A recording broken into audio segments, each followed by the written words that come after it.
অনেক দিন আগের কথা। কুসুমপুর গ্রামে শহীদ নামে এক জেলে এবং তার বউ থাকত।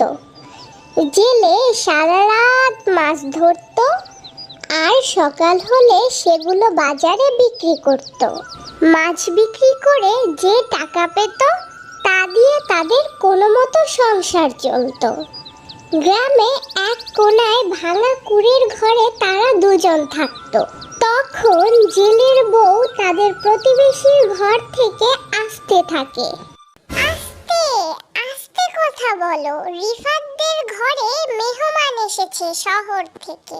তুমি জানো কত কত জিনিস এনেছে। আমি চুপি চুপি তাদের জানলা দিয়ে দেখেছি। জিনিসগুলো দেখে একেবারে মন প্রাণ জুড়িয়ে গেল গো। কি দরকার ছিল ওখানে যাওয়ার? এখানে আসো আর দেখো আমি কি কি ধরনের মাছ এনেছি। ও মা, আজকে কত বড় বড় মাছ পেয়েছো তুমি। হ্যাঁ, তা তুমি ঠিক বলেছো। আজকে কপাল ভালো যে কটা বড় মাছ পেয়েছি। এই বড় মাছগুলোকে বাজারে নিয়ে যাই, অনেক ভালো দামে বিক্রি করতে পারবো।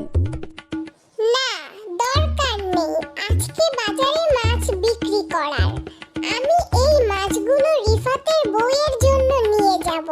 তখনই তো ঘরের ভিতরে প্রবেশ করতে পারবো আর সুন্দর সুন্দর দামি দামি খাবার আর জিনিসপত্রগুলো দেখতে পারবো। আরে আরে, কি বলছো তুমি এসব? তুমি সত্যিই বড় মাছগুলো রতনদের জন্য নিয়ে যাবে? আরে তুমি এগুলো বুঝবে না। দাও দেখি মাছগুলো, দাও দাও, আমি তাড়াতাড়ি রতনের বউকে দিয়ে আসি। না, আমি এগুলো তোমাকে নিতে দেব না।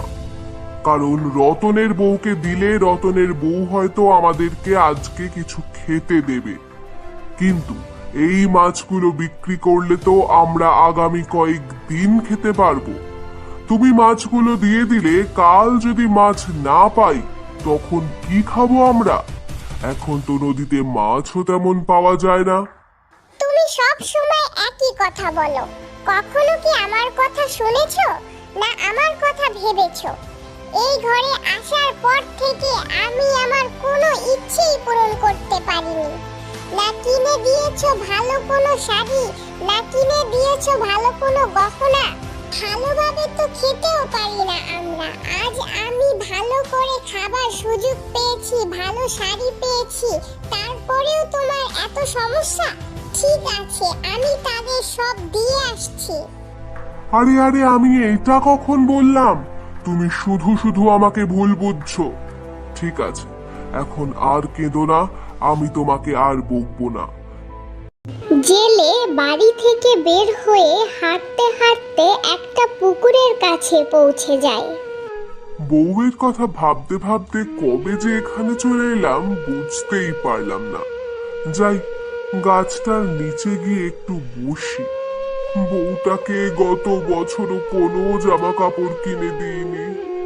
আমারও তো মন চায় আমি জামা কাপড় কিনে দিই, ভালো ভালো খাবার খাওয়াই, কিন্তু আমার যে সাধ্য নেই। এসব বলতে বলতে জেলে জোরে জোরে কান্না করতে থাকে। তখনই জেলে কারো চিৎকার শুনতে পায়। জেলে দেখে যে পচা পুকুরের সামনে বসে রয়েছে সে পুকুর থেকে কেউ চিৎকার করছে। জেলে দেখতে পায় একটা মাছ নদীর ভিতরে চিৎকার করছে।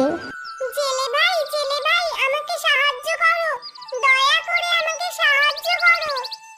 এ কি? এটা তো একটা মাছ, এটা তো কথাও বলছে। হ্যাঁ জেলে ভাই, আমি কথা বলতে পারি। তুমি কি আমাকে সাহায্য করবে? আসলে আমি অনেক দিন ধরে কিছুই খাইনি, আর এই দিক দিয়ে কোনো মানুষও আসা যাওয়া করে না। অনেক দিন পরে তোমাকে পেয়েছি, তুমি কি আমাকে কিছু খাবার দেবে? অনেক দিন ধরে আমি আর আমার বাচ্চারা কোনো খাবার খাইনি। জেলের তখন মাছের উপর অনেক মায়া হয়, তাই সে তার বাড়ি থেকে মাছের জন্য কিছু খাবার নিয়ে আসে আর তাদেরকে খেতে দেয়। সাথে কিছু চুনের পানিও নিয়ে আসে আর পুকুরে ফেলে দেয়, যাতে পুকুরের পানি পরিষ্কার হয়ে যায় আর মাছেরা সুস্থ স্বাভাবিকভাবে বসবাস করতে পারে। ধন্যবাদ জেলে ভাই, তোমার এই ঋণ আমি কখনোই শোধ করতে পারবো না। আচ্ছা, তুমি আমাকে এত সাহায্য করলে, আমার কাছে এর বিনিময়ে কিছু চাইবে না? তুমি তো একটা ছোট্ট মাছ, তোমার কাছে আর কি বা চাইবো? আসলে আমি এক জাদুর মাছ, আমি মানুষের ইচ্ছা পূরণ করতে পারি, কিন্তু আমি আমার জাদু দিয়ে নিজের জন্য কিছু করতে পারি না। জেলে ভাই, তোমার দয়া মায়া আমি অনেক খুশি হয়েছি। তোমার যা ইচ্ছা আমার কাছে বলতে পারো, আমি তোমার সকল ইচ্ছে পূরণ করব। আসলে আমি তেমন কিছুই চাই না। আমি চাই আমার বউ যেন সুখী থাকে। তাকে আমি আজ পর্যন্ত ওর মনের মতো কিছুই দিতে পারিনি। এই নাও, এই জাদুর জালটা রাখো, এই জালে প্রতিদিন অনেক বড় বড় মাছ উঠবে। ধন্যবাদ জাদুর মাছ, তোমার এই ঋণ আমি কখনোই শোধ করতে পারবো না। আসলেই তো আজকের মতো মাছ আমি আমার সারা জীবনেও পাইনি। এবারে মাছগুলো বিক্রি করে আমি আমার বউয়ের জন্য অনেক সুন্দর সুন্দর শাড়ি কিনে নেব। ও আর আমার উপর রাগ করে থাকতেই পারবে না। এরপর থেকে জেলে অনেক পরিশ্রম করত, আর জাদু মাছের দেওয়া জালের কারণে জেলে অনেক বড় বড় মাছ পেত। কিছুদিনের মধ্যে জেলে একটা পাকা ঘরও তৈরি করে। জেলে এবং জেলের বউ সেখানে খুব সুখে শান্তিতে বসবাস করতে শুরু করে। হ্যালো বন্ধুরা, সানজিদা কার্টুনস চ্যানেলে আপনাদের সবাইকে স্বাগত। আমাদের গল্পগুলো যদি আপনাদের ভালো লেগে থাকে, তাহলে আমাদের চ্যানেলটাকে সাবস্ক্রাইব করে পাশে থাকা বেল আইকনকে ক্লিক করে দেবেন। ধন্যবাদ।